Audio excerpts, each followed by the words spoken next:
I'm Stephen Morrissey, Managing Editor of the New England Journal of Medicine, and I'm talking with Susan Edgman-Levitan, Executive Director of the Stoeckle Center for Primary Care Innovation at Massachusetts General Hospital in Boston. We're discussing patient experience measures and healthcare outcomes. Susan, in a new Perspective article, Manary and colleagues focus on measures of patients' experience of healthcare and their relationship to health outcomes. To clarify first what these measures are, let's begin with the ones you participated in developing, the Hospital Consumer Assessment of Healthcare Providers and Systems, or HCAHPS. Can you describe how this survey was developed and what kinds of questions are now included in it? Yes. The survey was developed using a very standard set of design principles that have been developed by the CAHPS Consortium over the past 15 years.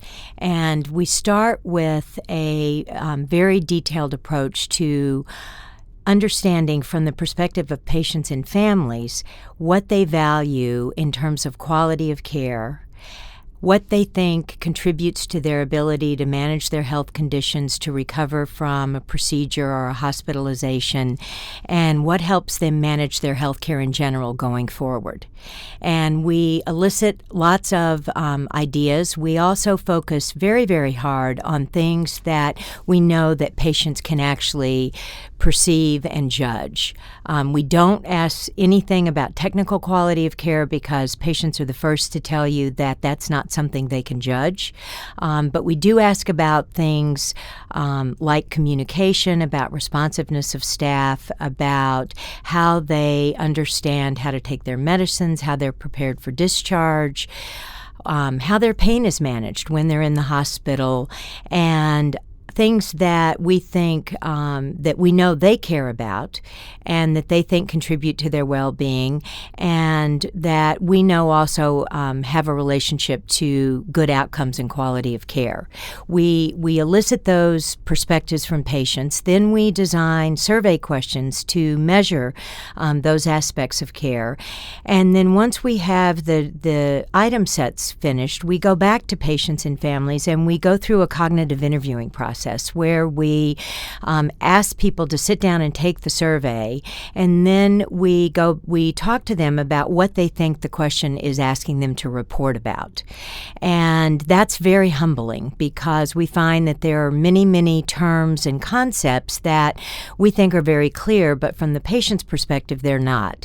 And we go back, we rework the items. And the other thing that we do, which I think is really critical, is that over the years, we've done a lot of qualitative research with administrators, clinicians, nurses, doctors, and others that are expected to respond to these types of data about what makes the information have more credibility. And one of the first things that we learned is that clinicians really do not like patient satisfaction surveys. They don't like, and I'm specific about patient satisfaction because they know that there is a lot of inherent bias when you ask people to report how satisfied they are with something. What satisfies me might be quite different, having exactly the same experience from what might satisfy my 87-year-old mother. And so they asked us if there was a way that we could develop survey questions that would be more objective. And so that's why we call these reports about the patient's experience. So a very simple example is instead of asking somebody to report how satisfied they are with the information they got from their doctor, we actually break down all the important types of information that patients want. How do you take the medication you're prescribing? Why are they taking the medication? How the doctor explains their diagnosis in a way they can understand. So these are very concrete survey questions that when a person says, no, it did not happen, you don't spend a lot of time fighting about how to interpret that response. You actually have at least a good chance of knowing where to begin your improvement work. So those are basically the design principles that we use to develop the surveys. And are there certain questions on the survey that have been found to be most highly correlated with outcomes or with other quality measures? Yes, and it actually depends on the setting that you're evaluating. So in an inpatient setting with the hospital CAP survey, the set of items that are most strongly correlated with the person's willingness to give the hospital a score of 9 or 10 or recommend it to their friends and family are the nurse communication questions.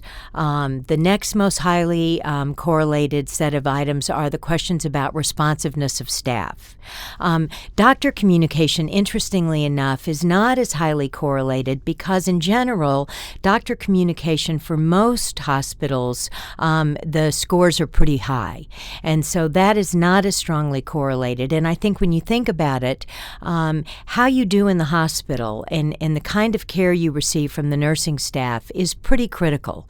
And so it's not a surprise that the nursing items are the most strongly correlated. And we also think that some of the nursing communication items are really a proxy for teamwork. When you ask a patient to report how well the nurses could answer their questions, that's often a reflection of how well the nurses and the doctors are communicating so that the nurses actually have the information to share with the patient. Who's using these surveys and how are they using them?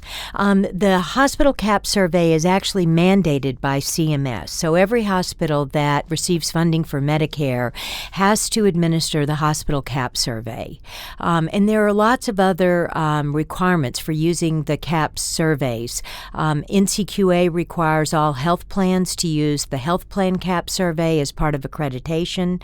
CMS is beginning to require that home health agencies use the home health CAP surveys, that dialysis centers use the dialysis survey instruments, and there are lots of requirements in the ACO and in the ACA healthcare regulations about the use of instruments to measure the patient's experience in an accountable care organization and also in a patient-centered medical home. So there are many, many different mandates for the use of these items, and I think it's pretty safe to say they've become a fairly standard measure of quality, just like we have other measures of clinical quality and outcomes. Manary and colleagues nonetheless describe an ongoing controversy over patient experience measures. They report that some studies have found that there's a strong positive correlation between the patient's ratings of their care and their health outcomes. Other studies have found no correlation or even a negative correlation. How do you explain those sorts of results? I think that there are lots of different reasons for that. I think most of the well-designed studies have found that there are important correlations between clinical outcomes, reduced readmission rates, reduce malpractice risk, and better patient outcomes in general for many of the CAP surveys. I think that I'm always very careful to look at what type of survey people are using when they say that patient satisfaction or patient experience is not correlated with important other clinical outcomes. It doesn't surprise me that a patient satisfaction survey might have some issues, because the other thing that I think is important to remember is that many of the patient satisfaction surveys that are used by commercial vendors have a lot of items about the amenities of the hospital, the food, the parking, and those are things that when we have talked to patients, and at this point we've talked to thousands of patients, we never hear about those as things that they really care about or that they think are related to their outcomes and their ability to manage their health problems. And so I think it's important to look at what survey items are included in the analysis and what survey instruments are included in the analysis. The idea of surveying patients is distasteful to some physicians because, in their eyes, it seems to turn medicine into a retail transaction with a consumer who's always right, and they argue that cheapens their vocation. How would you reframe this approach to quality assessment to avoid that sort of reaction? I think it's very important for physicians and other clinicians to understand what the patients are actually being asked about. If I was being evaluated in the hospital on the basis of the food, the parking, the the more of the how much people smile at me, I would be upset too. But I think that when you look at the kinds of things that we ask about in the CAP survey, it's hard to argue that they don't have a very important relationship to clinical quality of care, how well the person understands what's wrong with them, how to take care of themselves, how to take their medications, whether their pain is controlled or not, is really important. And there are lots of studies that show the relationship between poor pain control, longer lengths of stay, and poorer outcomes. So I think it's important for people to really understand what's being measured.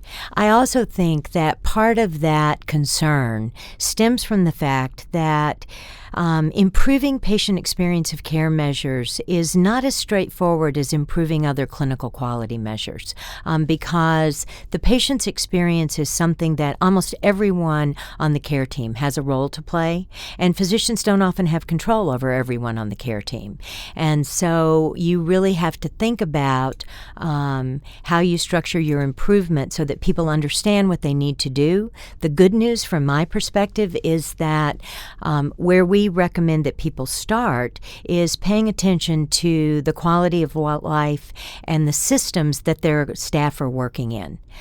If you are working in dysfunctional systems and you don't have the resources, the training to provide the care that you want to provide and that you know is the best care, you're going to be very frustrated, and there's almost no ability to work around that to give the patient the kind of experience that I think most clinicians want to do, and certainly that our health systems want to provide.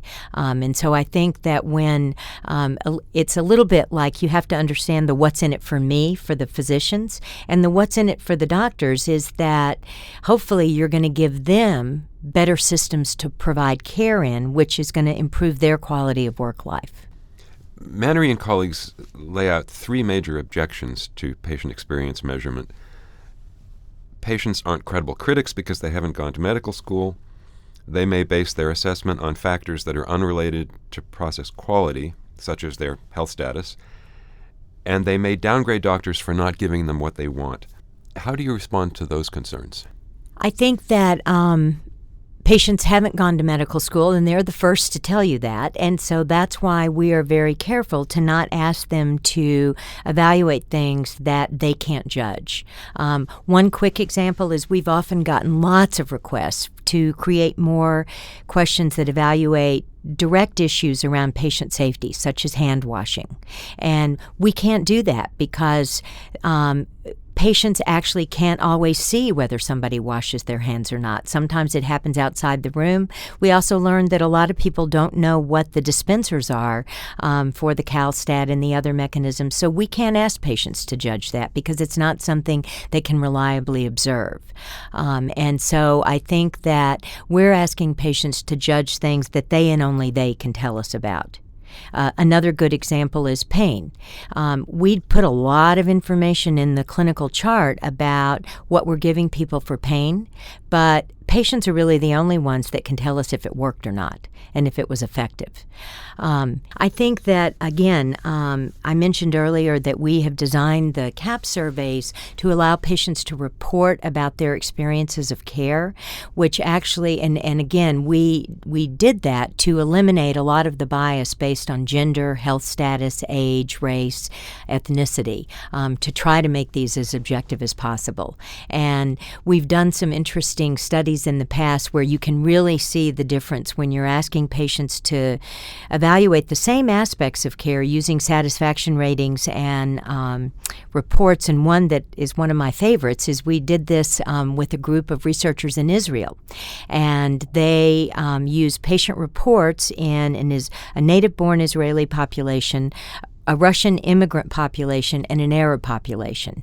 And when you asked them to report about their care, the results were pretty similar across all the different groups. When you asked them to evaluate using patient satisfaction surveys, the Russians hated everything, the Israelis were right in the middle, and the Arabs loved everything. So it was a really interesting example of the difference in what happens with bias when you don't have people report more objectively about what did or did not happen, which I always loved that one. The last question, again, we have found that because the things that we're asking people to report about are not related to giving them what they want. And in fact, what we found, we have one study that looked at the experiences of parents where they brought their child in for a URI and thought they might need an antibiotic. And the practices that explained more effectively why the child did not need an antibiotic, the parents were actually happier and were not upset that they didn't get what they wanted. And I think that what we're seeing is that when you really educate people about what their options are and what's going on, they're not demanding a lot of unreasonable things. And I think that these surveys are beginning to pick up on that. So if an organization is conducting these surveys, how should it then go about improving its performance in looking at the results? There are several things that we recommend. One is that you use the data very effectively by sharing it across your whole organization. I think that at Mass General we have a very, very effective way of using our HCAHPS data. The results are reviewed by our senior executive team regularly in their senior management teams. We also use the HCAHPS survey with a vendor that allows us to collect patient comments, and so those comments are also reviewed because the comments often add stories and illustrations of why something didn't go well or why something did go well that give us insight into how to improve whatever the area is that we're looking at. And it also gives us the opportunity to thank people when they've done a really good job because sometimes our staff are named in person. So we also think that it's very important to do employee surveys so that you can see where your staff are running into barriers to providing high-quality care. And that helps us with things like teamwork, communication, which we know are very important, and those show up with our patients. It's interesting because there's a national survey of patient safety culture, and we've looked at the scores on that survey at the unit level and at the hospital level related to HCAHPS data, and there's a correlation. So units that don't perform well on the survey of patient safety culture don't do well on the HCAHPS surveys because they often have communication issues, they often have teamwork issues, there's often some sort of disruptive behavior on the unit, and so again, it points to the fact that you have to take care of your staff so that they can take care of the patient. The other thing that I think is really critical is that you get direct input from your patients and families about how to improve your scores.